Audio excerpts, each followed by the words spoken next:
This is the biggest setup we've ever had at the Alfred. We have about 50 to 60 patients, depending on the hour of the day, in ICU. About 35 of them have been admitted with COVID.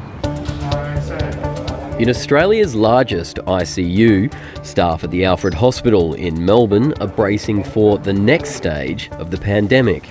If you'd said 3 months ago we were going to open up with 2,000 cases a day, I'm sure most people would fall off their chair. This is hopefully a once-in-a-career event for us. The state government is predicting a doubling of cases to a peak of about 4,000 a day in December. The Alfred has just expanded its ICU capacity by 30%.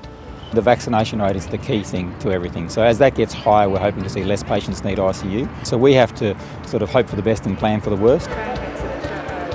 As vaccination rates increase, revised modelling for the Victorian government has shown the chance of hospitals being overwhelmed has fallen from 63% to 23%, and the state's hospitalisation rate is lower than New South Wales. Nevertheless, the Australian Medical Association is worried that nationally, the public health system will struggle to keep up. A report released last week found the nation's public hospitals are already running at 100% capacity, or close to it, each day. It says COVID demand could tip them over. Yeah, so it's fair to say the intensive care units and the hospitals are really full. So there is a limit to what people can do. We'll obviously provide care to anyone who needs care, but we need to be conscious of the fact there is only a certain number of intensive care staff. The AMA predicts demand on ICU in Australia's public hospitals will rise from anywhere between 7% and almost 50%. The federal government says the high prediction is unlikely, given vaccine rates. Normally in Australia, an intensive care patient might be expected to be in intensive care for 3 to 5 days, maybe up to a week on average. But the average COVID patient is 1 to 2 weeks, sometimes even 3 weeks. The increasing pressure is already having flow-on effects for non-COVID patients needing treatment.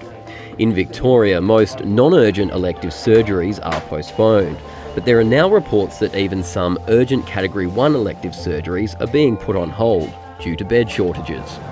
So I looked after COVID patients during kind of our first and second wave last year, but this year I'm finding a lot of patients are getting kind of sicker sooner and requiring more complex care. So myself and most of my colleagues will go home feeling absolutely exhausted. It can be really hard to relax after a shift. For ICU nurses like Ella, the reality of living with COVID will mean more work as things open up. It does make me anxious. I know it's so important to open up, and I'm looking forward to enjoying a few more normal things, but I think myself and all my colleagues know that, there will be an increased number of cases, and that, it's going to be very difficult to kind of deal with as well. Health authorities are bringing in more than 1,000 overseas medical experts to help.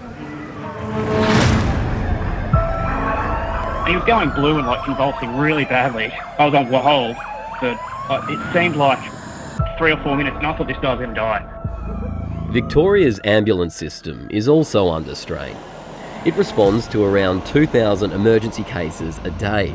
400 relate to COVID. But last month, it was caught completely off guard. A lady had collapsed in the supermarket. I was on hold for more than 10 minutes. On September 27, 3,200 ambulance calls were made to 000.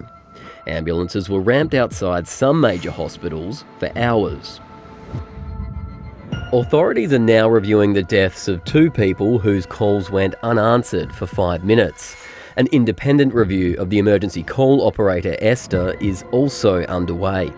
Today, its chief executive, Marty Smythe, resigned. Our health system is very interconnected, and so excessive demand at one point can lead to bottlenecks. For example, if there's no hospital beds available here, ambulances can't offload patients quickly and could get ramped here for hours. That means there's less of them on the road, while a shortage of paramedics and hospital workers compounds the problem. 730 has spoken to senior paramedics who say they're at breaking point and considering leaving the job. I think it's inevitable that we will see resignations. This is going to fast-track the burnout of some people. When most people would ring for an ambulance, they'd expect that there's 2 paramedics sitting at the branches, that they're well fed, they're well rested and they're ready to go. The reality is more likely that we're scratching around trying to get a crew from the hospital. They're 2 hours past the end of their shift. Brett 80 heads the ambulance union after 14 years on the emergency frontline. His members say it's been the norm for years to work long hours of overtime and be asked to come in on days off and annual leave. The phrase is used as unprecedented demand. We've had unprecedented demand since 2011, and we're going to be asking more and more of people who we've been asking more and more of for 5, 6, 7 years. Defence personnel are now being deployed to assist paramedics to help get more ambulances on the road. Ambulance Victoria says it's recruiting 300 more paramedics and has expanded welfare support for its workers. Triage tents have also been set up outside some hospital emergency departments to help streamline patient admissions. The public's looking at it and going, well, we're going to come out of lockdown. Our people are thinking we're just entering, the tunnel's getting even darker for a while.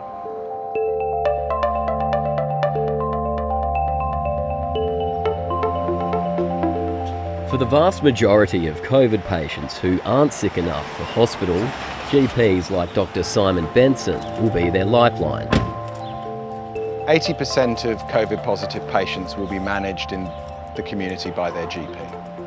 At the moment, I have a handful of patients who have COVID, and that workload is manageable. What will happen as cases increase is the number of COVID positive patients in the community requiring GP care is going to increase, and that's going to put a burden on services. In acknowledgement of the increasing pressure on the front end of Victoria's health system, the state government this week announced 20 new GP respiratory clinics in hotspot areas, like Sunshine. The pandemic has been around for about 18 months now. For me at least, this outcome was entirely predictable, and I don't think that GPs have been at the very front of mind in terms of the planning response. Every day on the television, the chief health officers are directing patients with COVID questions and vaccination questions to their GP. The healthcare system as a whole, I think, is creaking and cracking. There isn't very much redundancy in the healthcare system at the best of times. And so when a pandemic comes along, we don't have any extra gas in the tank.